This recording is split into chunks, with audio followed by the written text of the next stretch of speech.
What is going on, guys? Ishin here from C0 Media, and damn is it good to be back on film making more videos for you guys. If you follow me on Instagram, you already know that I love traveling. Just within the past year or so, I've been to Jamaica, Nicaragua, Mexico, China, back home to Japan, Thailand, Brazil, Colombia, and Vietnam, right?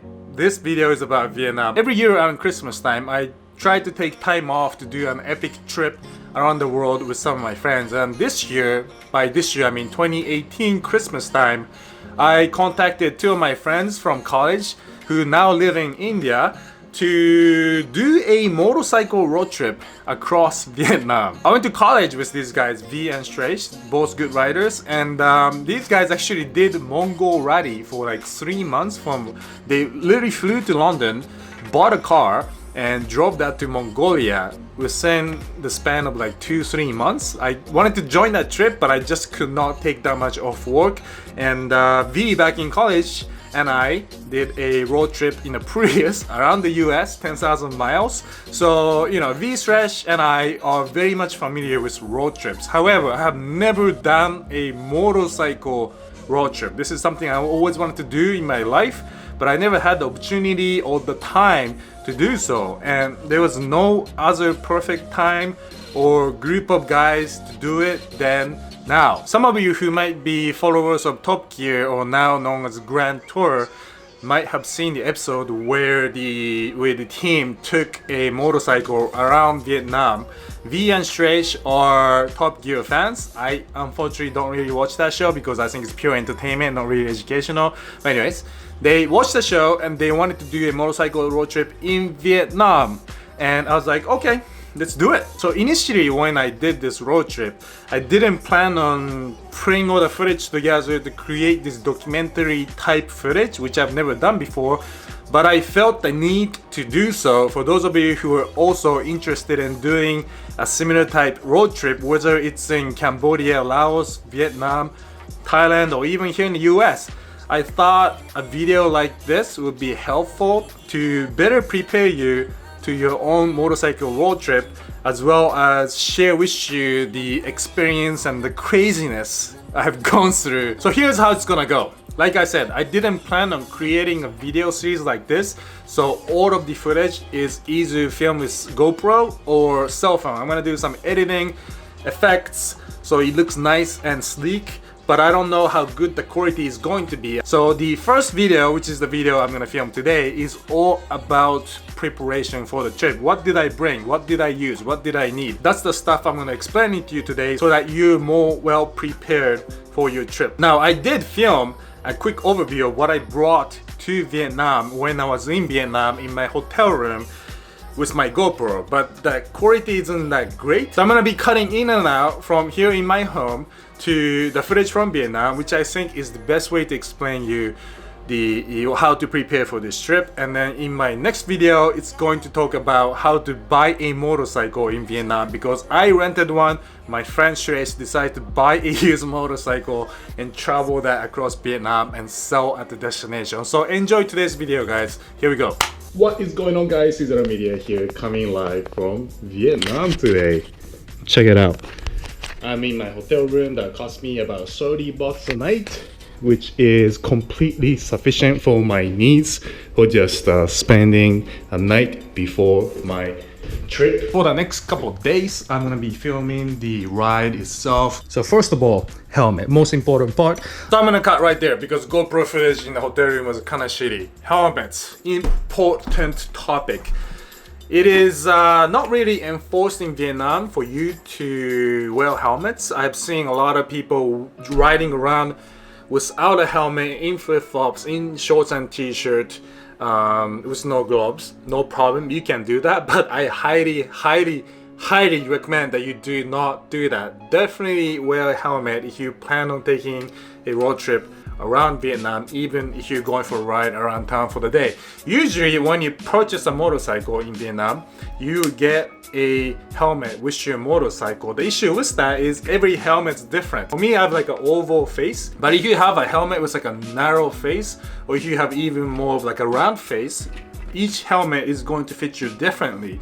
So make sure when you buy a motorcycle that you buy a helmet that fits you. If you rent a motorcycle from a company, they will usually get you a helmet that fits you properly. But the problem with getting a helmet in Vietnam is that it's probably not going to be DOT certified, which means it's just a shell on your head. You don't really know how good it protects you, right? So like, you know, in the US we have the Snell approved sticker here, which this is the helmet I use for racing on the track. I want it to be as safe as possible. It's got a lot of padding and it's gonna protect my face and my brain. So yes, you can get a helmet in Vietnam, rent it, buy it, whatever, but it's not going to be as good as any of the helmet that has been tested and proved to protect your brain. So if I were you, I would bring a helmet along like I did, which is this one, because in Vietnam you're not riding at like 90-80 miles per hour on the highway like you do in the States here. So you're not gonna really need a full face helmet. It's going to be humid, it's going to be hot, you would be taking this on and off all the time. So I went with a 3/4 helmet with a removable visor. This is really all you need.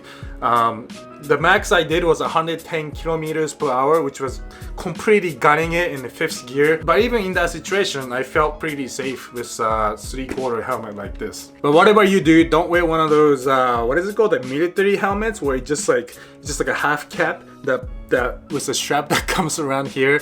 That's not gonna do anything for you when you're doing a crash. You might as well not wear anything. Next up is gloves. Make sure you bring your own gloves. I don't think I ever saw anybody riding a motorcycle in Vietnam with gloves, which just blows my mind. When you go down on a motorcycle, one of the first things you hit is probably your hands. It's your natural reaction to get your hands out and protect yourself from hitting your brain on the pavement. So gloves are very important. Not only does it protect your hands, it will protect you against rain, rocks, bugs. So definitely recommend bringing gloves. In my case, I have 3 sets of gloves at home. I got one that's for dirt bikes. I got one like this that's for racing at the track, that covers your wrist. This is going to be overkill. In my case, for my trip in Vietnam, I brought this tiny little guy. Worked perfect. It'll protect your knuckles in case of an accident. Leather, it'll keep you nice and warm in case of rain and riding at night, which we did a lot of. So definitely bring gloves. Now, as for jackets, pants, and boots, keep in mind that you're only doing about 70 miles per hour at tops, maybe 80. There's too much traffic. The road surface isn't that good. There's a lot of potholes. Sometimes there's like cows, pigs, dogs running in front of you. So you don't want to be going fast and you won't be riding fast. For that reason, I did not bring leather jackets or my leather pants or boots. And in fact, after I did the road trip, I'll tell you from experience that you don't need full gear unless you want to be drenched in sweat all day sitting in traffic. What I do suggest though is good rain gear. I went to Vietnam with, myself and 2 of my buddies. None of us were prepared for the rain we're gonna face. We went in December, which is kind of like a rainy season in Vietnam.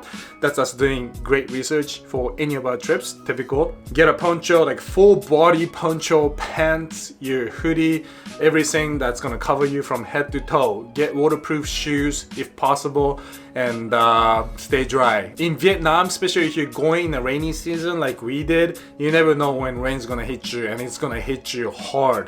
I went to a lot of local shops to buy these ponchos for $2, but they kept ripping. They weren't that good of a quality until at one of the final stops, we went to a legit clothing store and bought a full body poncho, waterproof poncho that cost us like $20, which is a lot of money in Vietnam. But you don't want to be running around in Vietnam where you don't speak the language, you can't really understand, like there's no Walmart, there's no Target, there's no big department stores that you can easily go to purchase these products. So I highly recommend that you bring your own gear. And now back to the hotel room for the rest of the gear I brought. Of course, I got the Caesar Media sticker that I'm gonna put on my motorcycle. Here I got duct tapes because in the middle of nowhere in the countryside of Vietnam with no GPS, no cell phone signal, you might have to do on-road repairs, and duct tape is the solution. One thing I realized though is motorcycle is very common here in Vietnam, right? You look outside and more than 50% of the traffic is motorcycles, maybe even like 75%. So there's a lot of motorcycle mechanics all over Vietnam that you can take your motorcycle to, but in case of an emergency, in case you have to get to middle of nowhere to the motorcycle shop, I would suggest that you bring basic repair kit or duct tape. Over here I have a cell phone mount for the bike that hooks onto the handlebar. I'm not sure if I'm going to use this yet, but it's like 10 bucks on Amazon. I got a bunch of washer detergents. You can buy this in Vietnam if you want, but I just brought these little packs to bring with me on my trip. Got my pill case. I take this everywhere. Allergy pills, melatonin, probiotics, stomach pills, and like a diarrhea pills, ibuprofen, cold medicine. This is a kit I take anywhere whenever I travel around the world, because sometimes medicine, like in Cambodia, I got so sick. I went to the hospital, I got 10 different medicines, didn't do anything, and I was sick for like 5 days. Went back to Japan, went to the hospital, and got one pill, fixed me right up the next day. So, you know, when you come into third world countries, sorry, that's the front desk calling me because I have to check out. I got here bug spray, sunscreen, and shampoos, you know, all that. First aid kit, bought this online. It's got the basics, sunglasses, phone charge, power adapter. And here, this is something I highly recommend. Like I said, there could be rain at any moment in Vietnam. So this is a cover that slides over the backpack. So it's like a little trash bag with rubber band across it, so it holds it nice and secure. Battery pack reserved for my phones. I got here a luggage net with hooks on it, so I can hook the luggage on the back of the motorcycle. So this mesh bungee cord thing was a lifesaver. I wish I had more than one. I'll put the product link in the video description below for Amazon for all the products, so you can take a look at what I brought on my trip. But I highly recommend you bring this mesh bungee cord. It is so much better than strapping your bag in multiple points with a bungee cord and doing an X. You just grab this mesh, strap it on one side, bring it over, and strap on the other side, and you're good to go. Like a bungee cord here as well that I'm gonna use for my luggage, and of course a book to keep you entertained while you're on the road. Got here my awesome Osprey backpack that can be compacted like so, or expanded like that. Love this bag, and I actually brought a duffel bag as a backup in case I buy anything. I kind of packed a little heavy than I wanted to because I'm headed to Thailand after this Vietnamese trip, and I wanted to make sure I brought whatever's necessary for my Thailand trip as well. So that's about it for the gear that I brought that I actually used. People recommended me when I was doing this road trip research to bring goggles for dust protection, to bring a mask. I didn't use that at all. I brought it and it just stayed in my bag the whole time. Completely waste of space. You don't need that. I also recommend that you bring a bunch of energy bars for your trip. It helped me greatly because a lot of rest stops in Vietnam are like pop and mom shops with no running water. It is very dirty, and I felt like I was gonna get sick if I ate that. So let me know, guys, if that was helpful. Hit the like button if you liked the video. Subscribe if you have not subscribed yet, because this is it for part 1 for what to bring, what not to bring for your road trip across Vietnam. In part 2, which is coming up next, I'm gonna show you how to buy or rent a motorcycle in Vietnam, which was an interesting journey. So thanks for watching, guys. See you in the next episode.